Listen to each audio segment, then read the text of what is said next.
Perkumpulan Studi dan Advokasi untuk Pembaruan Sosial, PSAPS bersama Rumah Sejarah dan Budaya Lamongan, serta Forum Nasional Mahasiswa Lamongan, Fornasmala, menggelar Sarasehan Budaya dan Lingkungan, bertajuk Menyibat Nadi Peradaban Sungai, Sarasehan Akbar Prasejarah, dan Jejak Prasasti Canggu 1358. Kegiatan ini dihadiri puluhan pecinta sejarah, serta pemerhati lingkungan dari berbagai daerah, seperti Gresik, Surabaya, Sidoarjo, Malang hingga Nganjuk.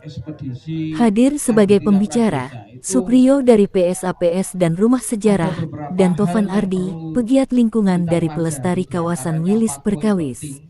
Turut hadir, Husen Wakil Ketua DPRD Lamongan, sekaligus Ketua DPC PDI Perjuangan Lamongan, dan Didik Nurhadi, Wakil Ketua Bidang Pendidikan dan Kebudayaan PDI Perjuangan DPD Jawa Timur.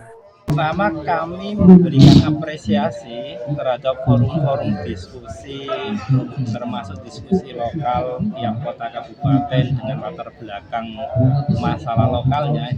Tentunya kita memberikan apresiasi. Nah, partai dalam hari ini, kami sebagai kader partai, ya harus banyak mendengar, banyak mendengarkan aspirasi masyarakat, kelompok sosial maupun sektor-sektor rakyat yang lainnya.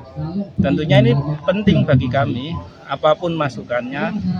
Jamu itu pahit tapi menyehatkan. Nah, sama seperti masukan, saran, kritik, apapun kita terima sebagai itu tadi ibarat jamu, menyehatkan bagi kami sebagai partai ya, ketika masyarakat memberikan banyak masukan kelompok muda. Itu begitu semangatnya. Generasi muda saat ini untuk tahu sejarah bangsanya, untuk tahu sejarah setiap zamannya, sehingga ke depan tongkat estafet bangsa ini tentunya ada di pundak generasi muda. Kalau generasi mudanya tidak paham dengan sejarah bangsanya, maka ditakutkan tidak arif dan tidak bijaksana dalam mengelola bangsa ke depan. Maka penting generasi Z, generasi Alpha, generasi milenial untuk belajar kembali tentang sejarah.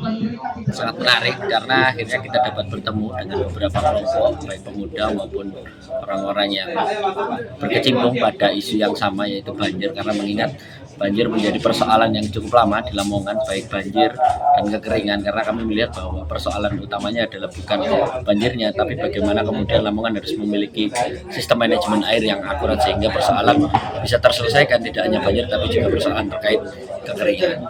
Jadi hari ini kita berbicara mengenai kesejarahan Lamongan, ya kan, terutama berkaitan dengan Bonorowo dan Bengawan Jero, ya. Bagaimana perkembangan Bengawan Jero dan wilayah Bonorowo secara umum, mulai dari awal-awal terbentuknya wilayah ini sampai dengan masa-masa kerajaan, terutama pada era Majapahit. Kita juga belajar bagaimana Majapahit mengatur Bengawan Jero, ya kan? Baik dari sisi lingkungan maupun dari sisi perekonomian.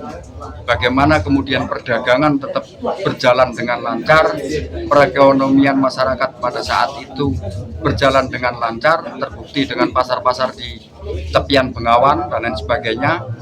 Kemudian juga bagaimana ekologi pada saat itu terjaga, ya kan? Terbukti dengan tumbuhnya tambak-tambak pada era Majapahit, ya kan, yang itu menjadi sumber pangan masyarakat lokal dan menjadi komoditi yang diperdagangkan oleh masyarakat lokal. Pesan kepada generasi muda, jangan alergi terhadap sejarah, ya kan, jangan alergi terhadap kondisi lingkungan kita yang hari ini mungkin tidak sesuai dengan yang kita harapkan. Dengan kita belajar sejarah, kita mempelajari bagaimana sustainability orang-orang terdahulu, ya kan, sehingga mampu melahirkan generasi-generasi seperti kita. Jadi jas merah, jangan sekali-sekali meninggalkan sejarah. Dan